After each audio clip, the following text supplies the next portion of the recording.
Selamat Sabat saya ucapkan kepada kita semua yang telah hadir maupun di studio dan di rumah yang menonton Fishdak live stream. Pada hari Sabat yang indah ini, tibalah kita akan mempelajari firman Tuhan yang saya beri judul Carilah Tuhan. Sebelum kita mempelajari firman Tuhan, mari kita sama-sama berdoa. Bapa Surgawi, Bapa yang mengasihi kami, pada saat ini kami akan siap mendengarkan firman-Mu. Biarlah Roh Kudus-Mu hadir di tengah-tengah kami. Dan Kau urapilah kami semua dengan Roh Kudus-Mu. Sehingga kami dapat merasakan kasih-Mu. Dan pada saat kami mempelajari firman Tuhan, yang kami dapat peroleh, kami memperoleh makanan rohani yang begitu baik. Dan itu dapat menguatkan kami untuk melangkah dari hari demi hari sesuai dengan rencana-Mu saja ya Tuhan. Dan biarlah semuanya ini dapat menjadi kemuliaan bagi nama Tuhan. Kami serahkan hidup kami dan tangan-Mu ya Bapa. Dalam nama Yesus yang telah menjadi selamat kami. Amin. Saudara, pada saat ini kita akan mempelajari firman Tuhan yang terdapat di Yesaya pasal 55. Kenapa saya sangat tertarik dengan Yesaya pasal 55? Ternyata setelah saya mempelajari kitab Yesaya, saya memperoleh satu kekuatan yang begitu luar biasa untuk lebih lagi bersemangat untuk melayani Tuhan. Pada saat Sabat yang lalu saya membawakan personal ministry, saya ambil dalam Matius 6 ayat 33. Matius 6 ayat 33. Yang isinya seperti ini. Tetapi carilah dahulu kerajaan Allah dan kebenarannya, makanya semuanya itu akan ditambahkan kepadamu. Ini adalah khotbah Yesus di atas bukit. Dan Yesus sedang mengutip dari sebuah kitab di Perjanjian Lama pada saat dia mengatakan Yesaya pasal Matius 6 ayat 33. Dan itu kita akan bisa baca di dalam Yesaya 55 ayat 6. Carilah Tuhan selama ia berkenan ditemui. Berserulah kepadanya selama ia dekat. Pada saat saya berpikir kenapa sampai Yesus mengatakan cari dahulu kerajaan Allah. Dan pada saat saya membaca Yesaya 55 ayat 6, apa arti carilah Tuhan dari Yesaya pasal 55. Dan kita akan pelajari apa arti Yesaya carilah Tuhan dalam Yesaya pasal 55 ini. Kalau ayat 6-nya dikatakan carilah Tuhan selama ia berkenan ditemui. Berserulah kepadanya selama ia dekat. Kita akan lihat apa yang Yesus katakan di khotbah di atas bukit akan nyata. Pendeta Rantu sudah membahas tentang khotbah di atas bukit. Kita akan lihat itu akan nyata di dalam Yesaya pasal 55. Yesaya 55, carilah Tuhan, saya memberikan 5 langkah dalam mencari Tuhan di dalam Yesaya pasal 55. Langkah yang pertama adalah lapar dan haus akan kebenaran. Dan itu kita bisa dapat di dalam Yesaya 55. Kita buka Alkitab kita Yesaya 55 ayat 1 sampai 2 dan dibandingkan Yesaya 55 ayat 10 sampai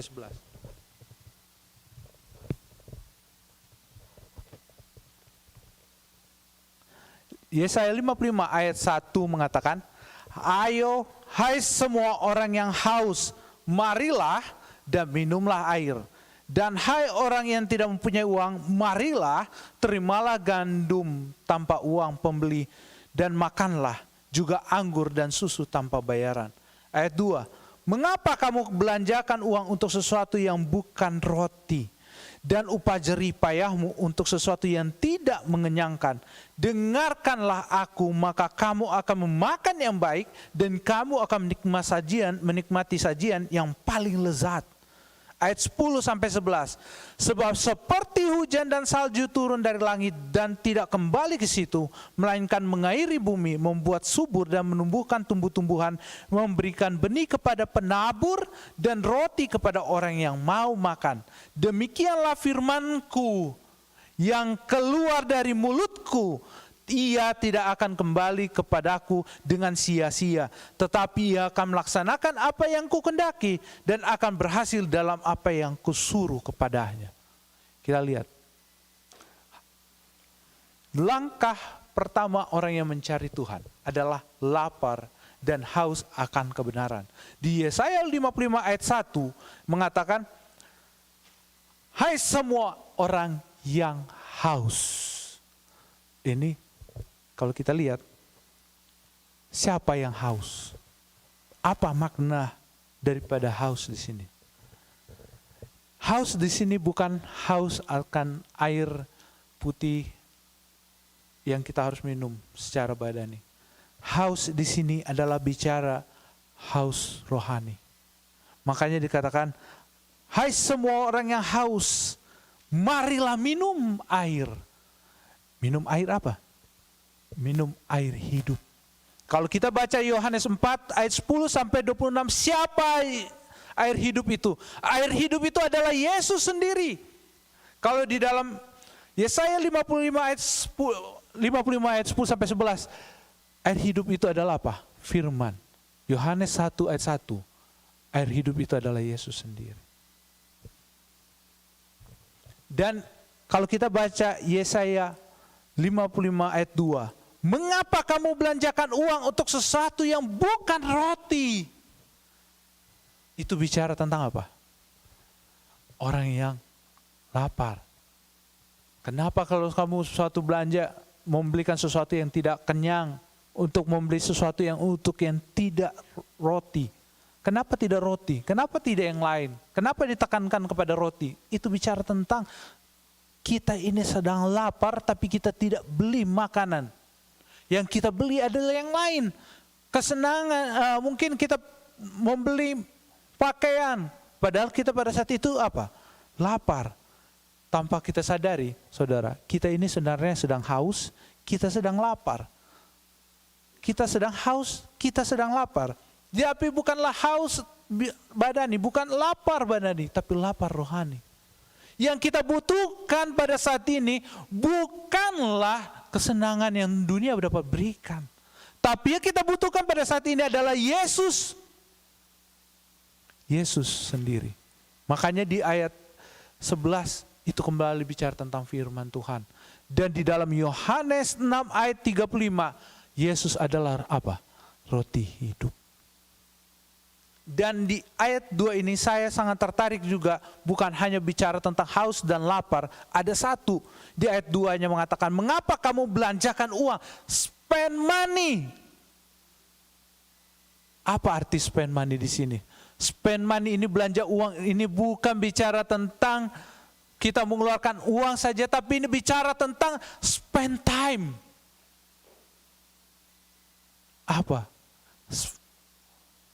Pada saat apakah yang kita paling banyak gunakan? Waktu kita satu hari kita paling sering gunakan? Untuk Tuhankah? Untuk berbelanjakah? Untuk jalan-jalankah? Atau untuk kesenangan kita sendiri? Yesaya mengatakan, untuk apa waktu yang kita pergunakan pada saat ini? Yang paling banyak kita pergunakan? Untuk Tuhankah? Atau untuk kesenangan kita? Yesaya katakan itu, kalau kita itu mempergunakan itu untuk kesenangan kita, itu sama saja dengan dikatakan kita membelanjakan uang kita untuk yang bukan roti. Yang bisa membuat kita kenyang rohani, yang bisa memberikan kekuatan setiap hari, bukanlah apa? Kesenangan dunia. Bukanlah pada saat kita membuat sesuatu yang membuat kita bahagia. Tidak seperti itu. Karena Yesaya mengatakan yang memberikan kita kenyang itu, yang memberikan kita puas itu adalah Yesus.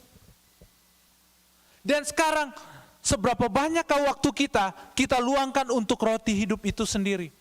Seberapa banyakkah waktu kita berikan kepada air hidup itu sendiri? Pada saat kita mempelajari Alkitab, pada saat kita mempelajari firman Tuhan, pada saat kita mendengar suaranya, seberapa banyakkah waktu yang kita sudah berikan untuk Tuhan kita? Karena kalau kita memberikan itu untuk yang lain, sia-sialah itu. Karena itu adalah membuang-buang waktu. Membuang uang kita. Makanya Yesaya 55, ngapain? Untuk apa? Untuk apa kamu belanjakan uang untuk sesuatu yang bukan roti? Untuk apa upah jerih payahmu untuk sesuatu yang tidak mengenyangkan? Apakah kita menyenangkan diri kita, membuat kita bahagia secara rohani kita? Apakah waktu kita bekerja, pada saat kita bekerja dengan begitu banyak menghasilkan uang, apakah itu bisa menghasilkan kebahagiaan atau kan bisa membawa kita kepada Yesus? Itu semua adalah sia-sia. Inilah yang Salomo katakan sia-sia. Karena apa? Waktu kita dalam hidup kita bukan untuk Tuhan, melainkan untuk apa? Kesenangan kita sendiri. Dan itulah yang sia-sia dikatakan oleh Raja Salomo. Ayat 1 dan 2 mengutamakan kita kepada siapa kita harus bertemu setiap saatnya. Waktu kita, pada saat kita makan rohani kita, minum, itulah yang dapat membuat kita apa? Puas. Hanya sampai di situ saja kah? Langkah yang pertama? Ya. Langkah yang berikutnya bukan hanya itu. Langkah yang kedua, untuk kita lakukan supaya kita benar-benar mencari Tuhan. Selain kita lapar dan haus akan kebenaran. Di ayat ketiga, ini sangat penting saudara.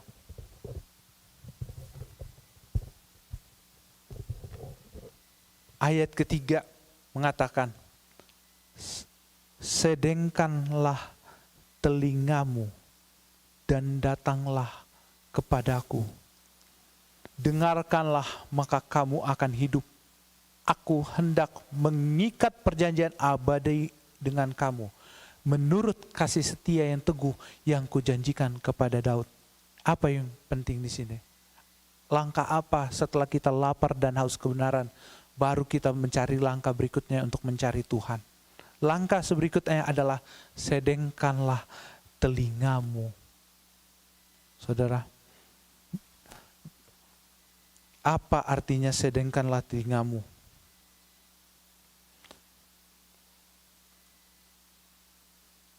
Sedangkan telingamu itu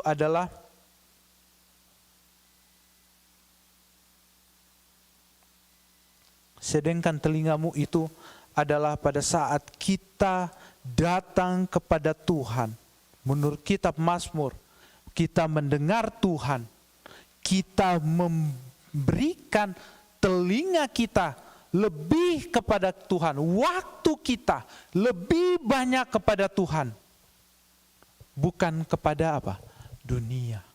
Makanya di ayat ini dikatakan apa? Sedengkanlah telingamu kepada Tuhan. Langkah kedua setelah kita lapar dan haus kebenaran. Langkah yang kedua adalah sedengkan telinga kita. Dengar Tuhan. Masalahnya seringkali kita tidak dengar Tuhan. Yang kita dengar apa kata hati kita, apa yang kita maukan harus kita lakukan, apa yang kita suka lakukan, hati kita bilang kita harus lakukan, bukan yang Tuhan katakan. Karena apa?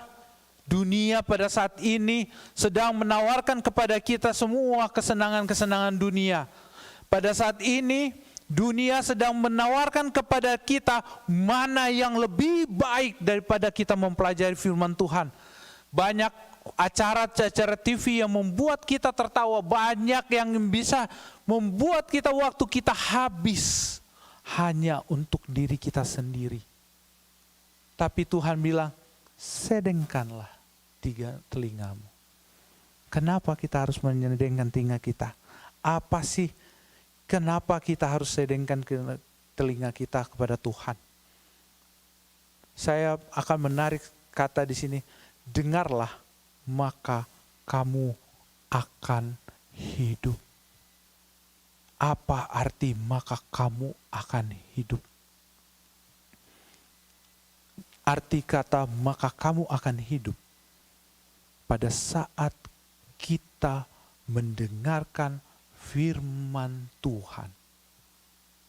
Firman Tuhan itulah yang menghidupkan mengarahkan kehidupan kita, menjalani hari-hari kita. Yohanes katakan, itulah yang membuat kita bisa apa? Menjalani hari-hari kita dengan lebih baik. Itulah yang menggerakkan kita, itulah yang menghidupkan kita.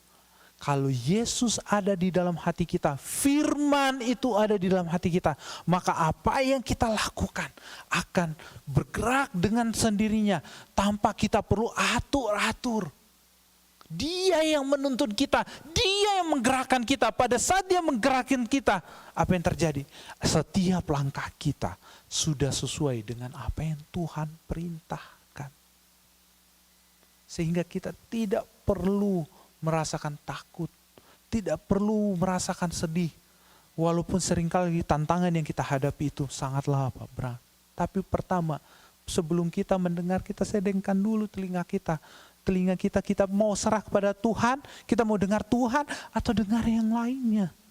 Pada saat kita mendengar Tuhan, maka kita setelah mendengar Tuhan, apa yang terjadi dalam kehidupan kita? Maka kamu akan apa? Hidup.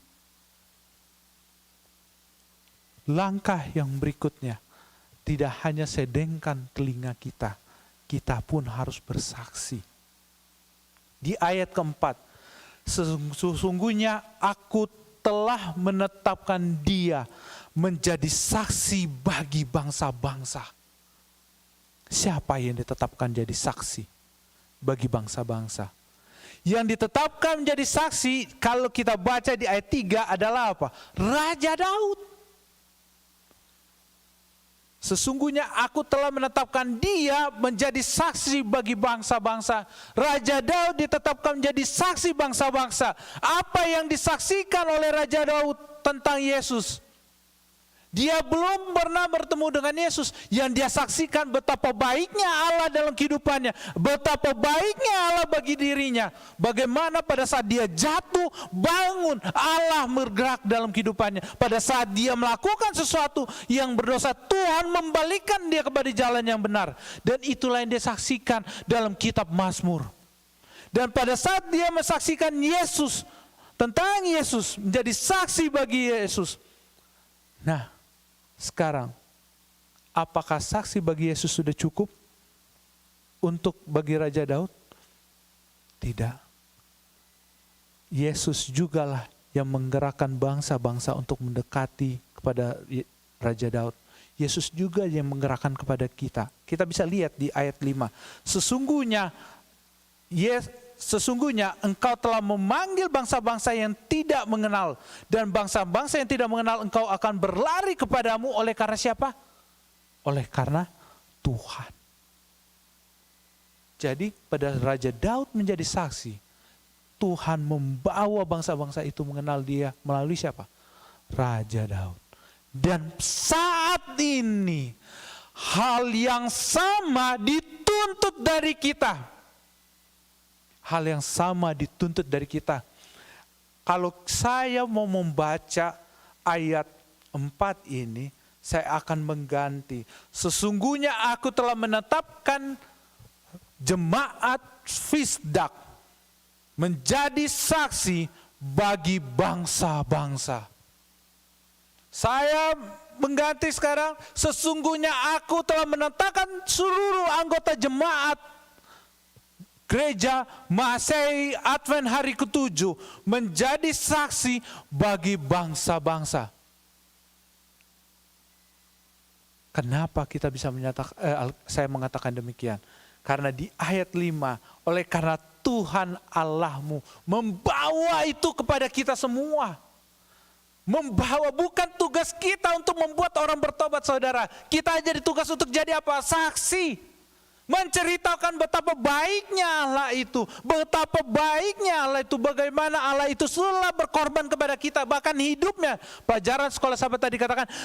Bahkan hidupnya sudah diberikan kepada kita. Begitu baiknya Allah itu. Dan kita tidak mau menjadikan diri kita menjadi saksi bagi orang-orang di sekitar kita. Sekarang hal ini sudah dituntut bagi kita saat ini. Kita tidak bisa lagi berdiam diri. Kita nggak bisa lagi hanya bilang, oh iya saya melakukan tugas saya sampai di sini. Tidak ada batasannya, saudara. Jika kita benar-benar mencari Tuhan, maka kita juga akan lapar dan haus dan kebenaran. Bukan hanya lapar dan haus dan kebenaran, kita akan mensedengkan telinga kita kepada Tuhan. Yang ketiga, kita akan menjadi saksi bagi Tuhan. Masalahnya, pertanyaannya sekarang ini, apakah benar kita sudah mencari Tuhan? Apakah benar pada saat ini kita sedang mencari Tuhan? Atau kita mencari Tuhan yang lain, Tuhan kita yang lain, Tuhan kita yang bisa memberikan kita kesenangan dunia, Tuhan kita yang selalu memberikan apa yang membuat kita kesenangan sementara, sehingga kita terlalu sibuk dengan dunia dan kesenangannya. Makanya di yang langkah berikutnya, setelah kita menjadi saksi, hanya sampai di saksi, tidak ada lagi langkah berikutnya. Langkah berikutnya adalah mengikuti jalan Yesus. Ini tadi pelajaran sekolah sahabat saya bilang. Di khotbah saya bahas sedikit tentang ini. Setelah kita lapar dan haus, kita akan apa? Sedengkan telinga kita. Setelah kita sedengkan telinga kita, akan kita menjadi saksi. Setelah itu kita bukan hanya selesai sampai di saksi, kita harus di ayat 8 dan 9. Sebab rancanganku bukanlah rancanganmu dan jalanmu bukanlah jalanku. Demikianlah firman Tuhan. Apa dikatakan? Rancanganku bukanlah rancanganmu, jalanmu bukanlah jalanku. Jadi apa yang kita harus lakukan? Mengikuti jalan Tuhan.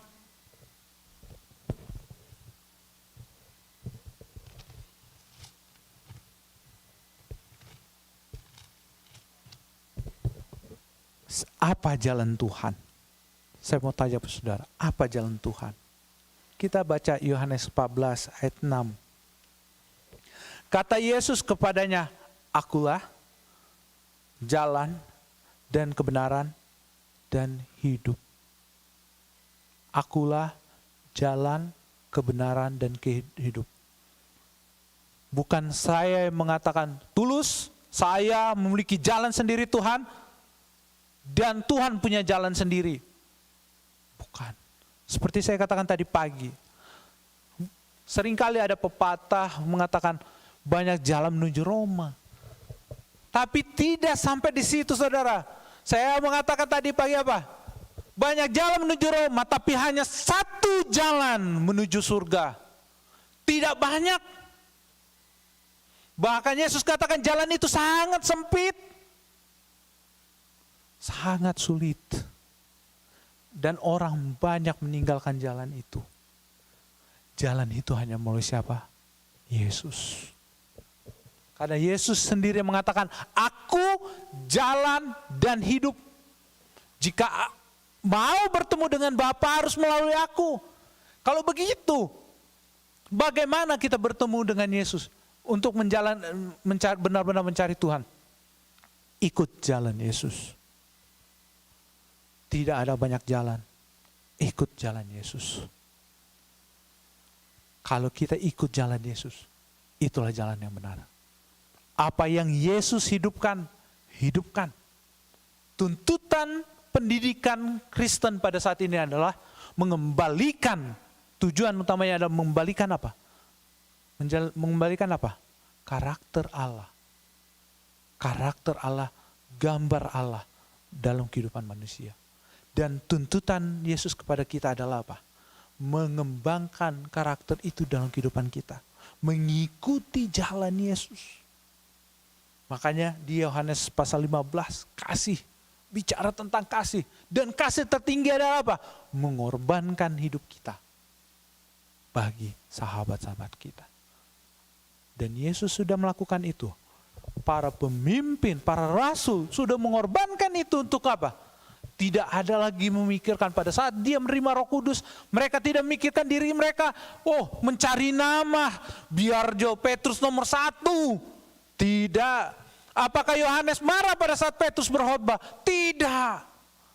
Atau ada murid-murid yang merasa, oh kenapa harus Petrus yang maju?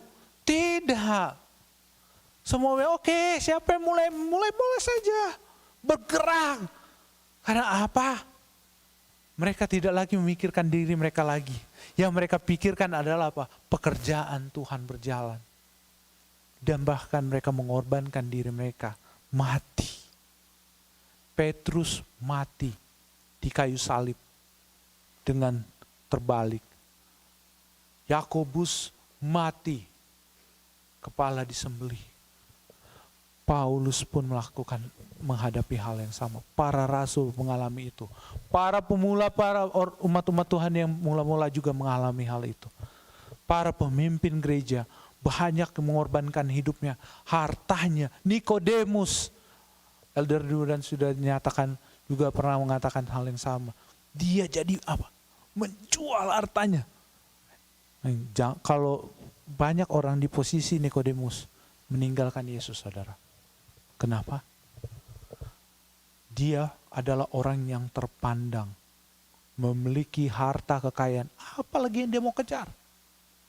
Pada saat Yesus panggil ikut Yesus, orang seperti itu biasanya bilang, sudah cukup. Saya ikut Yesus sampai di sini. Tidak. Nikodemus tidak seperti itu, saudara. Dia tinggalkan posisinya sebagai anggota Sanhedrin, menjual hartanya, menopang pekerjaan Tuhan. Kalau hal di titik seperti ini ditanya kepada kita, ikut aku, apakah kita bisa seperti mereka? Itu tergantung kita, apakah kita cari Tuhan atau tidak. Masalahnya, saya sudah katakan, kalau kamu cari Tuhan, ikut jalanku. Jalan Yesus, bukan jalan orang lain. Yesaya 55 itu hanya bilang, ikut jalan Yesus. Apa yang Yesus perbuat? Langkah apa yang harus Yesus lakukan?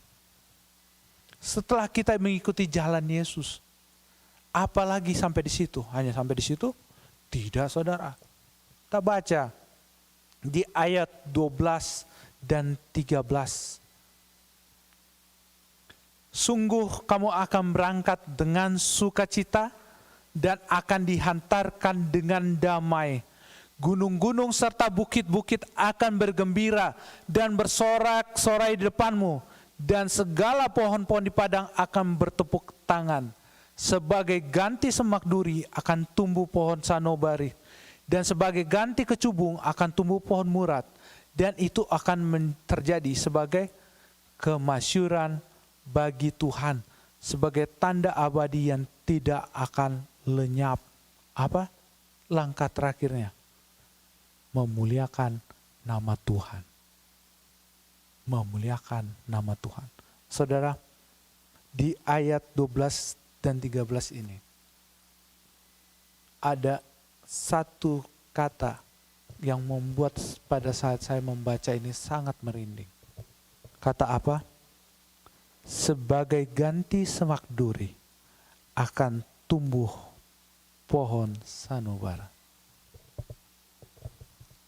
Kata di dalam Alkitab pertama kali setelah manusia jatuh dalam dosa adalah yang dirasakan oleh Adam dan Hawa. Yesus katakan apa? Semak duri adalah makananmu. Yesaya menyatakan semak duri di dalam Yesaya pasal 12 ayat 13 ini menyatakan apa? Saudara, ada satu janji. Kesusahan semak duri ini melambangkan penderitaan. Masalah yang kita hadapi. Tantangan yang kita hadapi. Tuhan ganti. Tuhan ganti kalau kita tetap melakukan mencari Tuhan. Jika kita memuliakan nama Tuhan, pada saat kita lapar dan haus akan kebenaran, kita mencari roti hidup. Pada saat kita sedang mengalami dalam kehidupan kita, kita sedengkan telinga kita kepada Tuhan. Pada saat kita di posisi Raja Daud, kita bisa menjadi saksi bagi orang-orang di sekitar kita. Pada saat kita menghadapi pilihan-pilihan hidup, kita memilih jalan Yesus. Dan pada saat puncak yang Tuhan nyatakan, kita akan memuliakan nama Tuhan. Tujuan hidup kita, saudara, bukanlah untuk memuliakan diri kita. Karena setan sudah mengajarkan kepada kita untuk memuliakan, oh tulus itu hebat, saya membanggakan diri karena saya S2, S3, atau S4. Bukan seperti itu, saudara. Karena Alkitab mengajarkan kepada kita bukan memuliakan diri kita. Saudara dan saya hadir dalam persekutuan gereja Mahasiswa Advent hari ke-7 bukan untuk memuliakan gerejanya, tetapi memuliakan nama Tuhan. Membawa jiwa-jiwa. Dan bila itu bisa terjadi dalam kehidupan kita, semak duri akan diganti menjadi pohon sanobar. Kesusahan yang kita alami, penderitaan yang kita alami, kita akan terima dengan sebuah ganti. Apa gantinya? Pada saat Yesus datang yang kedua kali, akan Yesus katakan, Yesus akan mengatakan sebuah kata, hai hambaku yang setiawan. Saudara, ada sebuah lagu yang menjadi inspirasi saya membawakan khotbah ini. Lagunya isinya seperti ini. Tidak semudah yang kubayangkan, tidak semudah yang kupikirkan, saat ingin kulepaskan dunia dan kesenangannya. Walaupun ku tertatih-tatih, walaupun aku merasakan penderitaan dalam hidup ini, namun untuk itulah kita dilatih. Kita dididik di gereja Mahasiswa Advent ke-7, dilatih untuk menghadapi seperti ini. Berlari kepada Kristus yang olehnya ku ditebus.